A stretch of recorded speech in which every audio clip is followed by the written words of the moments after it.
গহীন বনে বাসা বেঁধেছিল একটি টুনা আর টুনি। টুনা টুনিকে অনেক ভালোবাসতো।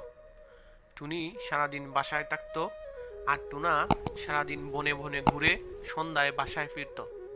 টুনা একদিন বাসায় ফেরার পথে একটি ঈগল পাখিকে অসুস্থ দেখতে পায়। ঈগল ভাই, কি হয়েছে তোমার? তুমি এভাবে শুয়ে আছো কেন? আমি খুব অসুস্থ, পানি পিপাসায় মরে যাচ্ছি। আমাকে একটু পানি এনে দিবা? ওকে ঈগল ভাই, একটু ধৈর্য ধরে অপেক্ষা করো, আমি তোমার জন্য পানি নিয়ে আসতেছি। এই বলে টুনা নদী থেকে পানি নিয়ে আসলো এবং ঈগলকে পান করালো। ঈগল কিছুটা সুস্থ হয়ে দাঁড়ালো এবং টুনাকে বলল, টুনা, আজকে তুমি আমার যে উপকার করলে, আমি কোনোদিন সেই উপকার ভুলবো না। এই বনের ভিতর কখনো যদি তোমার কোনো সমস্যা হয়, তুমি অবশ্যই আমাকে বলবে। আমি যতটুকু পারি তোমার বিপদে পাশে থাকবো। ঠিক আছে ঈগল ভাই, তাহলে আমি যাই। টুনা সেখান থেকে বিদায় নিয়ে বাসার উদ্দেশ্যে রওনা দিল। বাসায় এসে দেখে টুনি তো ভীষণ রেগে আছে। কি খবর টুনি, তুমি রেগে আছো কেন? রাগ করবো না, তুমি আসতে এত দেরি করলে কেন? আমি তো ইচ্ছা করে দেরি করিনি। বাসায় ফেরার সময় দেখি একটি অসুস্থ ঈগল পানি পিপাসায় কাতরাচ্ছিল। আমি নদী থেকে পানি এনে তাকে পান করিয়েছি। আর ঈগল ভাই আমাকে বলেছে এই বনে কোনো দিন বিপদে পড়লে তাকে বলার জন্য, সে আমাদের সহযোগিতা করবে। তাহলে শোনো, আমার মাথায় একটা বুদ্ধি এসেছে।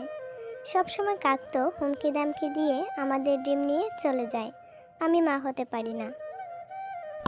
চলো আমরা ঈগল ভাইয়ের কাছে আমাদের এই সমস্যার কথা বলি। যদি ঈগল ভাই কাককে একটা শাস্তি দেয়, তাহলে হয়তো কাক কখনো আমাদের ডিম আর নেবে না, এবং আমাদের বাবা মা হওয়ার স্বপ্ন আমাদের পূরণ হবে। ঠিক বলেছ টুনি।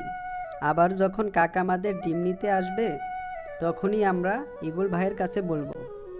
কিছুদিন পর টুনি আবার ডিম পারলো এবং টুনি তার ডিমগুলোতে তা দিতে শুরু করলো। যাই, টুনির বাসাটা একটু দেখে আসি। টুনি হয়তো আবার ডিম পেড়েছে, অনেক দিন হয় টুনির ডিম খাই না।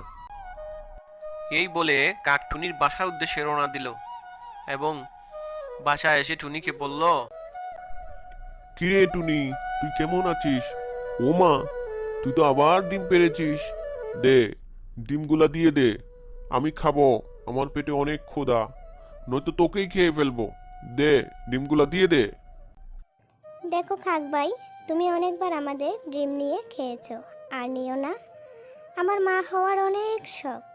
আমার অনেক খিদে পেয়েছে, অনেক দিন হয় তোর ডিম খাই না টুনি। ডিমগুলা দিয়ে দে, নয়তো আমি তোকেই খেয়ে নিব। তারপর টুনি অনেক ভয় পেয়ে গেল এবং তার ডিমগুলো কাককে দিয়ে দিল। কাক তার ডিমগুলা নিয়ে বাসায় চলে গেল। সন্ধ্যায় টুনা বাসায় ফিরে দেখে টুনির মন অনেক খারাপ। কি খবর টুনি, তুমি মন খারাপ করে বসে আছো কেন?